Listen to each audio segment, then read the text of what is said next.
તો કેમ છો બધા મિત્રો? નીકળી ગયા છીએ ફાઇનલી ભાઈ આપણે અત્યારે સવારમાં ઉઠીને રનિંગ કરવા માટે ભાઈ. રનિંગનો દિવસ છે આજે, ચોથો ભાઈ. અને જોઈ શકો છો ભાઈ, બ્યુટીફુલ એકદમ. અહીં તો બહુ મોડું થઈ ગયું છે ભાઈ, સમજી શકો તમે. જોઈ લો ભાઈ, એટલે ભાઈ બહુ ખતરનાક મોડું થઈ ગયું. અડધી કલાકનું મોડું આપણે કરવું નહોતું પણ થઈ ગયું છે. અને મોડું નીકળવાનો મને મેઇન વાંધો એ છે કે જે ગામના ડિમોટિવેટ કરવાવાળા લોકો છે ને એ ઓછા તમને મળે. એટલે એટલો ફાયદો રહે, બીજો કંઈ તો કાંઈ ફાયદો હોય નહીં ગાઈડનો. સવારમાં તો તમારો વિડીયો સારો આવે ગાઈડનો. એટલે આવું છે બધું.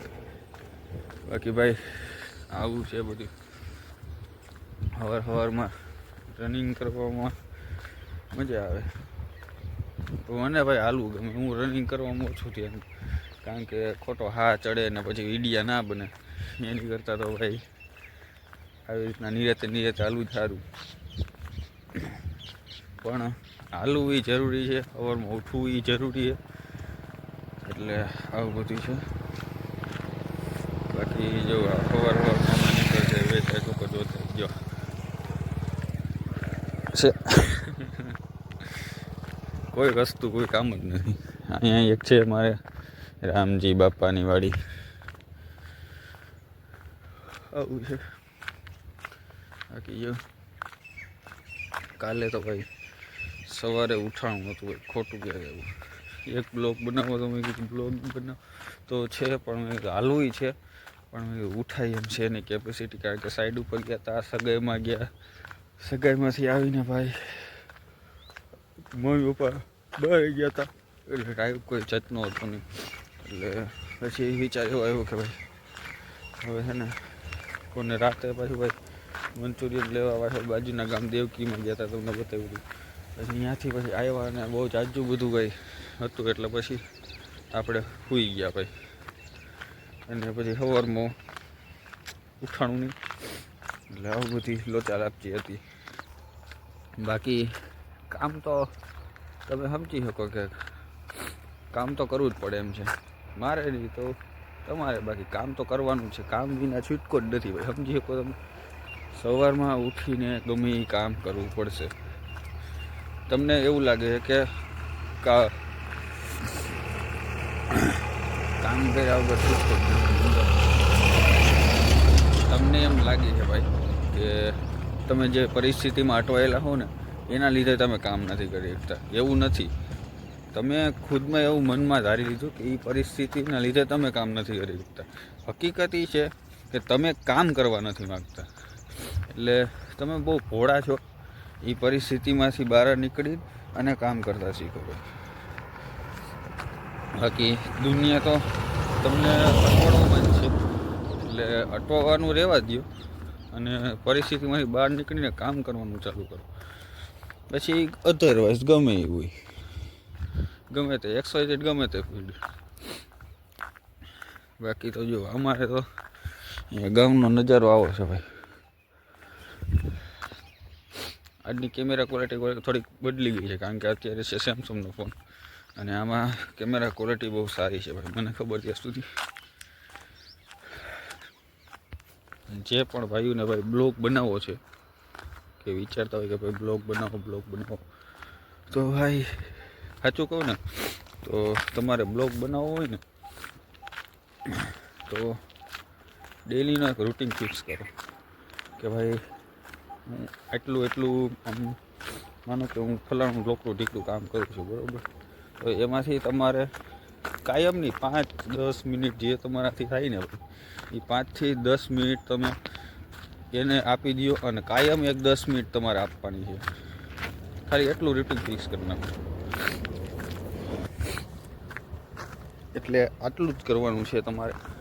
ખાલી દિવસની તમારી જેટલી રૂટિન લાઈફ છે એમાંથી ખાલી 5 અથવા 10 મિનિટ તમે તમારા વિડીયોઝને આપી દો ભાઈ. અને વિડીયોઝમાં કંઈક એવું બોલો ભાઈ કે તમને ખુદને એમ થવું જોઈએ કે નહીં, આ રેકોર્ડ કર્યા પછી બીજાને જોવાની મજા આવે છે કે નથી આવતી, તમારામાં કોઈને ઇન્ટરેસ્ટ પડે કે નથી પડતો. ખાલી એટલું ચાલુ કરી દેશો ને તે પછી તમારો બ્લોગ ભાઈ ઉડે જાય. અને ખાલી એટલી વસ્તુ વર્ષ દિવસ કરી લ્યો ભાઈ, કારણ કે કન્સિસ્ટન્સી આપણે ડિસિપ્લિન ફોલો કરી લ્યો ને ભાઈ, એટલે બધું તમને કહું કે એક દિવસમાં કોઈ દી કાંઈ નથી મળવાનું. એક દિવસમાં કોઈ દી કાંઈ મળ્યું નથી કોઈને. આપણા બાપાને નથી મળ્યું, આપણે નથી મળ્યું. આપણે કેટલા વર્ષ ભણવું પડે, કેટલા વર્ષ આપણે બાલ મંદિર ભણી, પછી 10 પાસ કરી, 12 પાસ કરી, તે પછી મળે છે? નથી મળતું ને. ઘણાને મળે, લક હોય એને મળે, એવું ઘણા કંઈ, પણ એની માટે મહેનત કરવી પડે. અને તે પછી લક સારા હોય ને તો તમને નોકરી મળે. તો આ એક જોબ જ છે, યુટ્યુબ એક જોબ છે. અને આ જોબને કરવા માટે ભાઈ તમારે એને ટાઈમ આપવો પડે પૂરેપૂરો. અને પૂરેપૂરો ટાઈમ એટલે તમારે એટલો બધોય ટાઈમ નથી આપવાનો કે તમારે બીજું કંઈ કામ જ નથી કરવાનું. તમે ખાલી તમારો એટલો ટાઈમ આપી દો કે જેનાથી તમે ગ્રો થઈ શકો. બીજું કોઈ વસ્તુ બીજું કાંઈ નથી ભાઈ. તમે જેટલું અઘરું વિચારો ને એટલું કાંઈ નથી. ખાલી તમારા અંદરનો ખોફ અને તમે જે તમારા અંદરનો માણસ જે રહ્યો ને એ દબાવી દીધો છે ને એને બહાર કાઢવાનો છે. બીજું કાંઈ નથી કરવાનું. બાકી ભાઈ અમારું ગામ તો એવું છે ને ભાઈ, મારું ગામ ભેળવી પડ્યું. ત્યાં જે આપણે સંત થઈ ગયા ને જયંતિ બાપા ને આન તેન, આવી ભાઈ કોઈ જગ્યા જ એવી, મતલબ કે આવી પાવરફુલ જગ્યા છે ભાઈ, બરાબર. આવી પાવરફુલ જગ્યા છે અમારા જયંતિ બાપા, એનું માથે હાથ છે. કેટલા સમજદાર છે અમારા જયંતિ બાપા, બરાબર.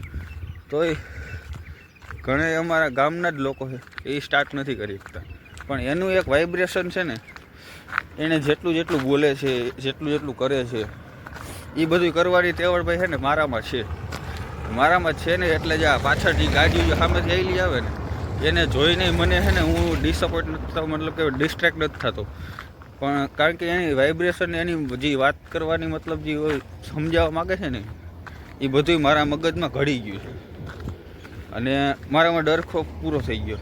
એટલે કદાચ એવું કદાચ ગમે એ લેવલનો માણસ આવે ને ભાઈ, આપણો વિડીયો બંધ ન થાય. સમજ્યા તમે વસ્તુ આખી? ગમે તે બસ આવે કે આમાંથી ગમે અમારા ઓળખીતા માણસો આવે કે ગમે તે XYZ, પણ મારા અંદર મેં ઉતારવાનું હતું ને જે એ મેં ઉતારી લીધું છે.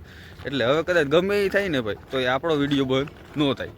એટલો મને ખુદ ઉપર વિશ્વાસ આવી ગયો અને હું કરીને જ રહીશ ભાઈ. હું ખુદ ઉપર મને એટલો કોન્ફિડન્સ છે કે હું કરીને જ રહીશ, એમાં કોઈ શંકાને સ્થાન નથી. એટલે આવું છે.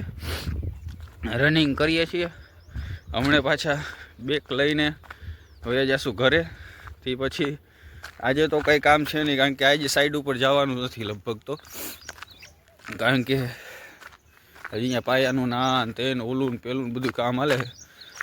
તો આપણે જો ભાઈ આજે રનિંગ કરીને ઘરે જાઉં, પછી નાસ્તો પાણી કરશું, પછી લગભગ તો આજનો મિનિમમ વ્લોગ આવશે જ.